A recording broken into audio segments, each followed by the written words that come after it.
அப்போ என்னன்னா எனக்கு 12th வந்து ஸ்டடி இருக்கும். அந்த ஸ்டடிக்கு வந்து ஆச்சி வீடு பக்கத்தில் இருக்கும். அது வழியாக தான் ராம்நகர் ஸ்கூல் பின்னாடி போகணும்.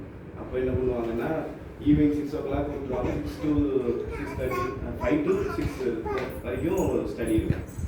ஸோ அப்போ என்ன பண்ணிடுவாங்க, மேகி பண்ணி வச்சுருவாங்க, இல்லைன்னா தோசை சுட்டு வச்சுருவாங்க. ஏதாவது ஒன்று வந்து பண்ணி வச்சுட்டு நான் உனக்கு பண்ணியிருக்கேன் ஸ்நாக்ஸ், நீ சாப்பிட்டு போ அப்படின்னு சொல்லுவாங்க. அதே மாதிரி எதுவாக இருந்தாலும் நான் வந்து அவங்ககிட்ட கேட்காம எதுனாலும் பண்ணலாம்.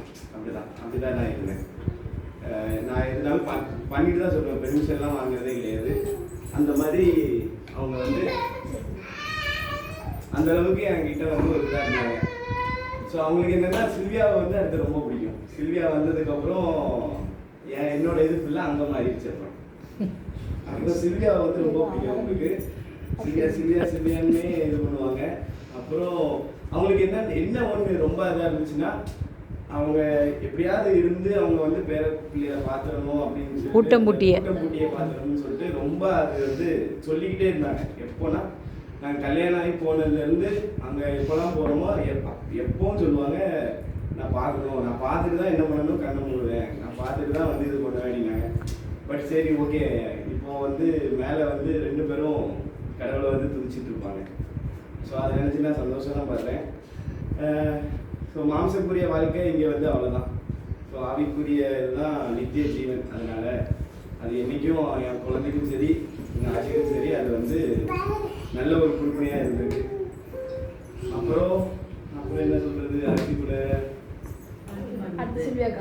ஆட்சி வந்து என்னன்னா, ஆக்சுவலி என்னோட ட்ரம்ஸ் நான் வாசிக்கிறதுல வந்து ஆட்சிக்கு ஒரு பெரிய பங்கு.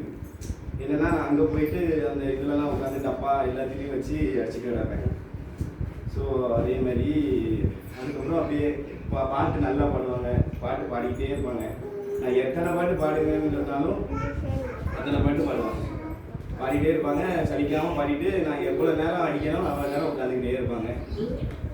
ஸோ எப்போ போனாலும் அவங்க சொன்ன அந்த ப்ரேயரு, அவங்க சொல்லி கொடுத்த அந்த வசனங்கள் வந்து அப்போ எனக்கு புரியலை.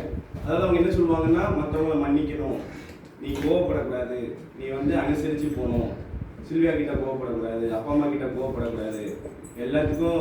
அப்போ எனக்கு எப்படி இருக்குன்னா ஒரு மாதிரி கிரிஞ்சாக இருக்கும். என்ன ஆச்சு, எப்போ வந்தாலும் பைபிள், நீ ஏசப்பா கிட்ட ஒழுங்கா இரு, நீ ஏசப்பா வந்து ஒழுங்கா இது பண்ணு, அவருக்கு கனம் பண்ணு, அப்போ அப்பா அம்மா வந்து இது பண்ணு அப்படிலாம் சொல்லும் போது எனக்கு அப்போ புரியலை. ஏன்னா அப்போ வந்து எனக்கு வந்து பைபிளோட வார்த்தையோட ஆழம் வந்து எனக்கு அப்போ தெரியாது.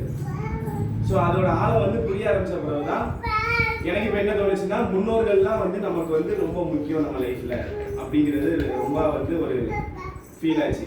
நம்ம வந்து எந்த விஷயத்துலையுமே வந்து முன்னோர்கள்கிட்ட ஏதாவது ஒரு பிரச்சனை, ஏதாவது ஒரு மனஸ்தாபம் இருந்தது அப்படின்னா நம்ம உடனே அவங்ககிட்ட மன்னிப்பு கேட்டு, அப்பா அம்மா யாருனாலும், அத்தை சித்தப்பா எல்லாருமே நம்மளுக்கு வந்து ஒரு நாள் வந்து முன்னோர்களாக ஆவாங்க.